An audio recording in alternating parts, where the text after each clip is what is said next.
नमस्कार दोस्तों, कैसे हैं आप। आशा करती हूँ कि बहुत अच्छे होंगे।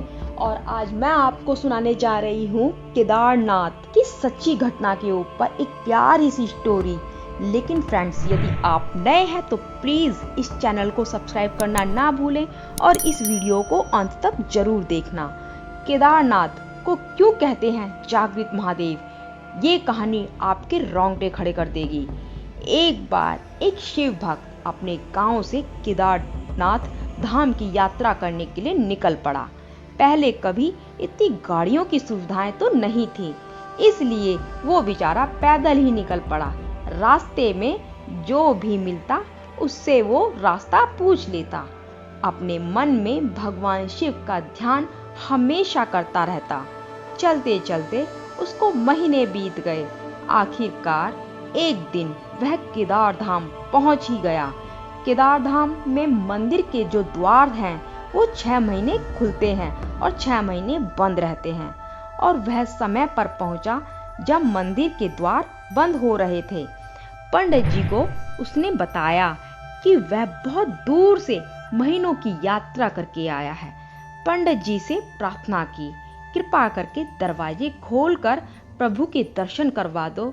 लेकिन वहां का एक अलग नियम था। एक बार दरवाजा बंद तो बंद, फिर उस दरवाजे को खोलते नहीं थे। पंडित जी लेकिन क्या करें, नियम तो नियम होता है। वह भक्त बहुत रोया और बार बार भगवान शिव को याद किया कि प्रभु बस एक बार दर्शन करा दो।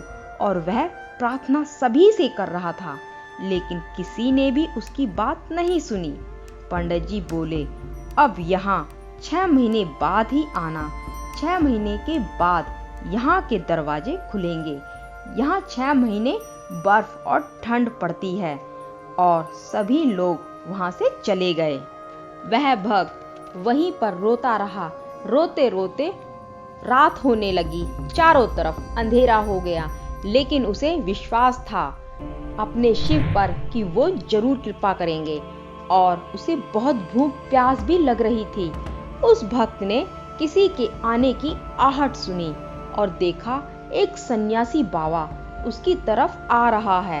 वह सन्यासी बाबा उसके पास आया और उसके पास बैठ गया। पूछा, बेटा कहाँ से आए हो।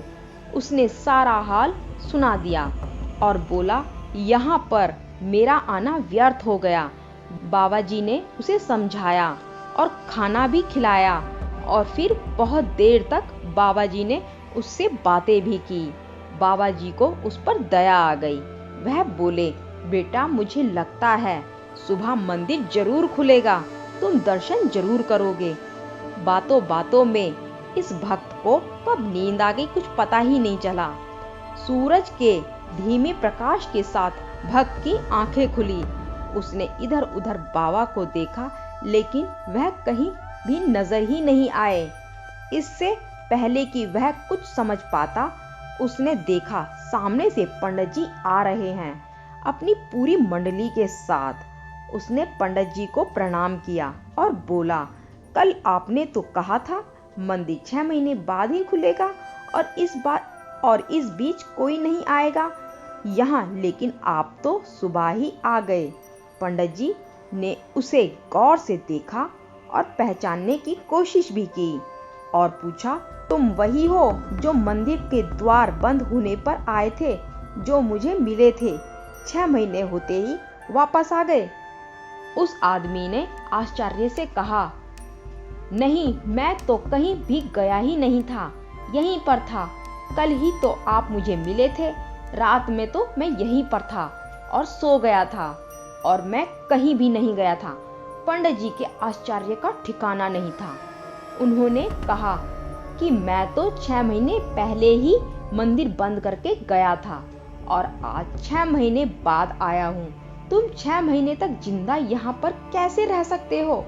पंडित जी और सारी मंडली हैरान थी।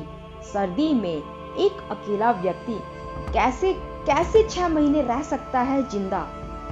तब उस भक्त ने उनको सन्यासी बाबा के मिलने और उसके साथ की गई सारी बातें बता दी कि एक सन्यासी आया था, लंबा था, बड़ी बड़ी जटाएं थी, और एक हाथ में त्रिशूल और एक हाथ में डमरू भी लिए हुए था।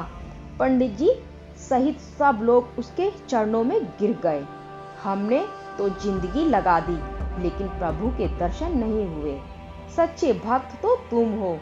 तुमने तो साक्षात भगवान शिव के दर्शन किए हैं। उन्होंने ही अपनी योग माया से तुम्हारे 6 महीनों को एक रात में परिवर्तित कर दिया।